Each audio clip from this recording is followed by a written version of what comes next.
The breaking news of Israel's claimed act of revenge on Hamas in Qatar through a reported strike has rapidly captured global attention, and understanding the details of this event requires going step by step through what actually unfolded, how it connects to the ongoing conflict, and what it signals for the future of the region.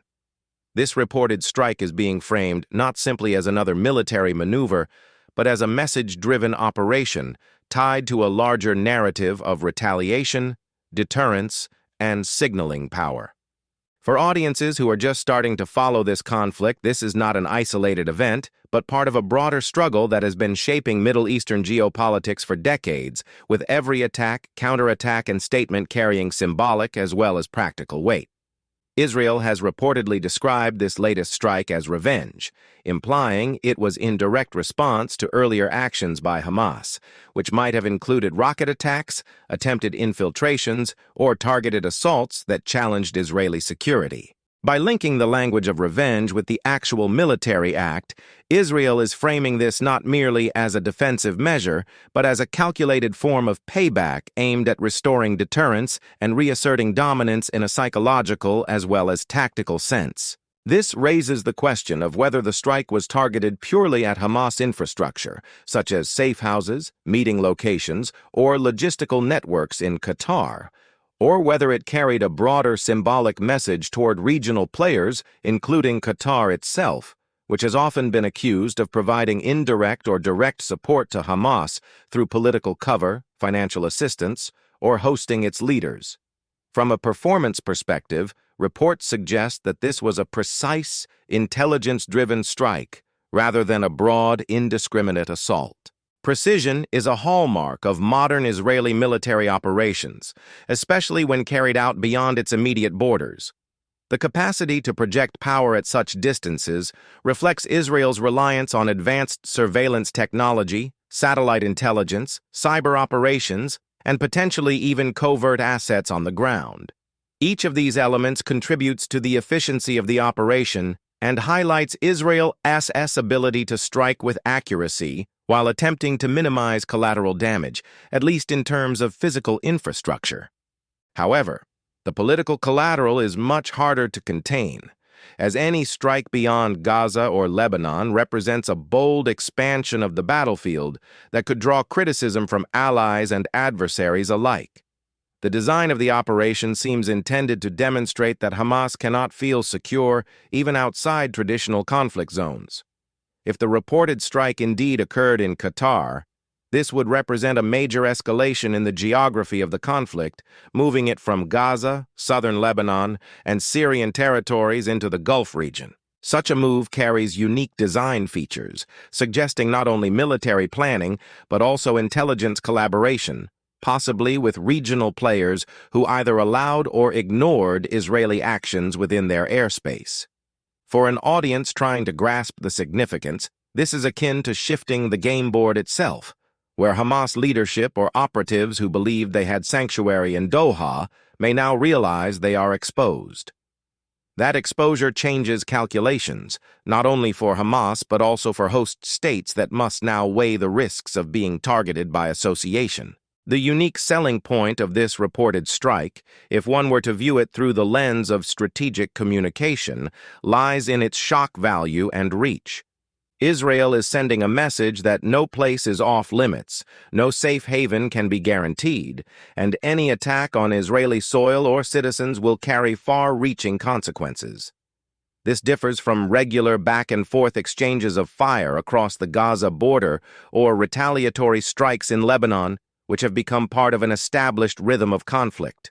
By extending the battlefield into Qatar, the operation forces international observers to pay attention, raises the stakes for regional diplomacy, and disrupts the perception of where the conflict can unfold. This in itself makes the event a turning point, whether or not the physical destruction caused was limited in scale.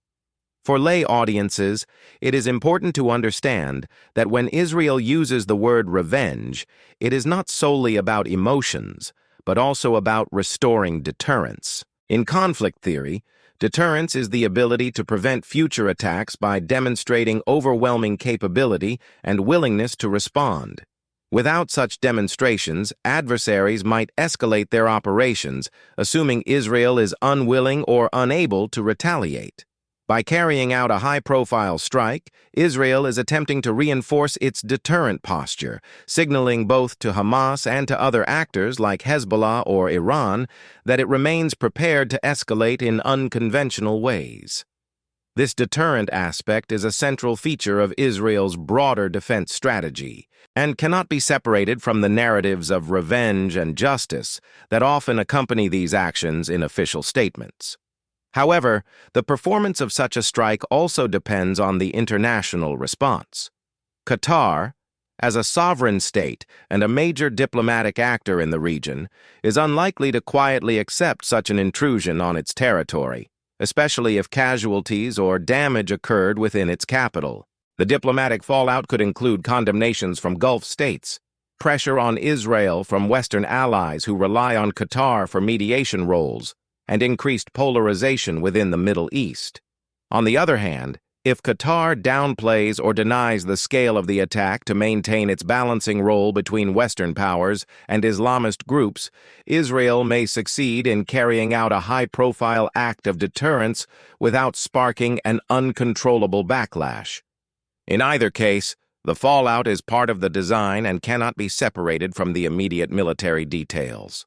From a technical perspective, the operation demonstrates once again how Israel leverages its advanced military hardware and intelligence systems.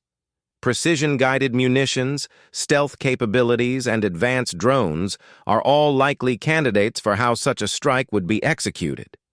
Each of these tools is designed not only to ensure accuracy, but also to limit detection, allowing Israel to hit targets with minimal early warning.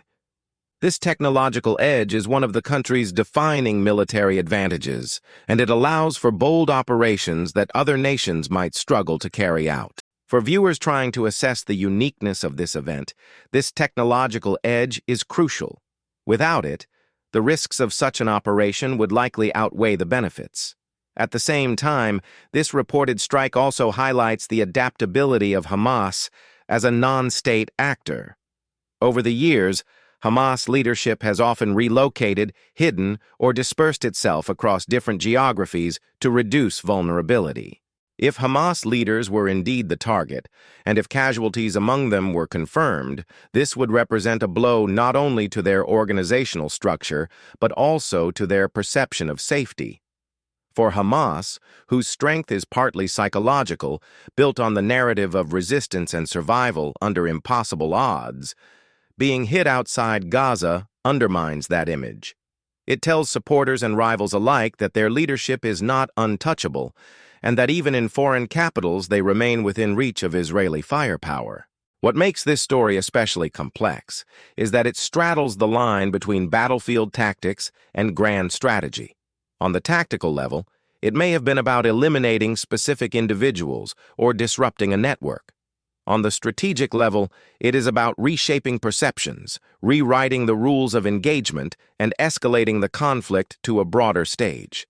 The selling point, in media terms, is that this is no longer the familiar conflict contained within Israel, Gaza, and southern Lebanon.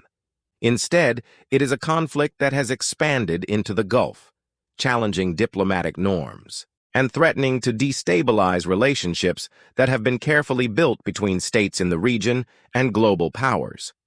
For everyday viewers who may not follow the intricate details of Middle Eastern geopolitics, the simplest way to understand this is to see it as a move in a high-stakes chess game.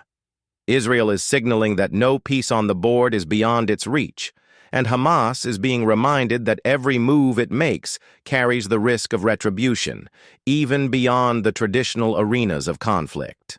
The tension now lies in how Qatar and other regional actors choose to respond, and whether this escalates into a wider confrontation or becomes another chapter in the ongoing shadow war between Israel and its adversaries.